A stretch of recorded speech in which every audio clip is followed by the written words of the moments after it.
I've just spent most of the day at Coin Rock in Simonsburg to witness really the unveiling of their newly refurbed cellar and tasting center, which is really rather fancy. I'll be publishing some photos of it later. I spent the day with winemaker Skalk Opperman talking about their range, the incredible top-end Bordeaux white blends, as well as an absolute superlative Chardonnay.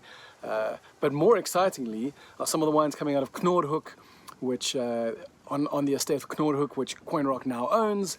They have a 5-hectare block of old vine Chenin, 40-year-old Chenin, which is fairly large for an old vine project wine, and it's really nice to see that we could be getting some old vine South African Chenin Blanc at relatively large volume for old vines. And by the way, it's superb at a retail of about 160 Rand, the Knoorhoek 2016 Chenin Blanc old vine.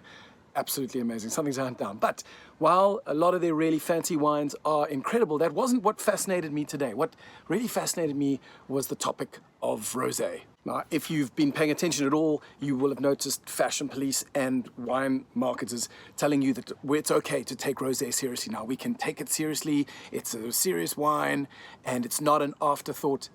But a question I always have to ask is, if rosé is not an afterthought, what are the before thoughts that enable us to make it serious? What I want to know is, what sort of questions do viticulturalists and winemakers ask in order to determine whether this will make the absolute optimum block of grapes to produce the platter 5-star rosé? I mean, is that even a thing? Does one even exist? I'm not sure. It has to happen, right? If we're allowed to take rosé seriously, then it should be able to compete against wine critics at the top tier. We should have plenty of 5-star rosés if it's okay to take rosé seriously. So chatting with winemaker Skalk Opperman, I asked that question. What is it about these particular blocks that in the vineyard, before the grapes have come off the vines, that make them particularly suited to making a great rosé? So Coin Rock make a Namista Cabernet Sauvignon rosé with a touch of Shiraz. The color is this amazing sort of salmon thing, and mostly because Skalk Opperman says that he really tries to avoid that, rich pink color that you kind of get in those nighttime films. And what he's wanting is a far more elegant looking rosé. And so when they're looking at blocks for rosé, they look for very vigorous vines, and vines that perhaps give slightly larger yields, because especially with Cabernet Sauvignon, that will result in a lower intensity of color, which in the end results in a rosé that looks more elegant. But if you flip that on its head, it's another way of saying it's the vines that don't necessarily hold the quality for outstanding Cabernet. And so I still am left wondering, what does a viticulturalist do when he's trying to produce a block of grapes that will produce that 5-star rosé?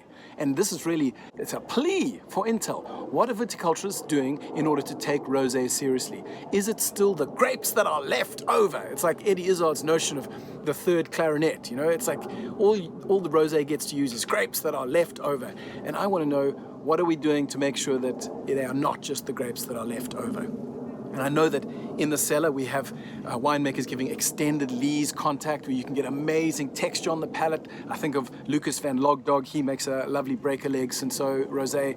There's Wolf and Woman by Yolandi Fouché, a Grenache rosé, which has all that texture of lees contact. And I know that even Elis Mafissa from Olifantsberg has produced a rosé that is lightly oaked, and there's components in the Hermanus Pietersfontein Blues, I think, that are also lightly oaked. So we got lees and we got oak, and we're talking a big game about taking rosé seriously, but I want to understand what is happening in the vineyards in order to pre-select grapes and then farm those grapes specifically to produce great rosé. So there's no answers here. I'm really just asking questions. I hope you guys have some feedback.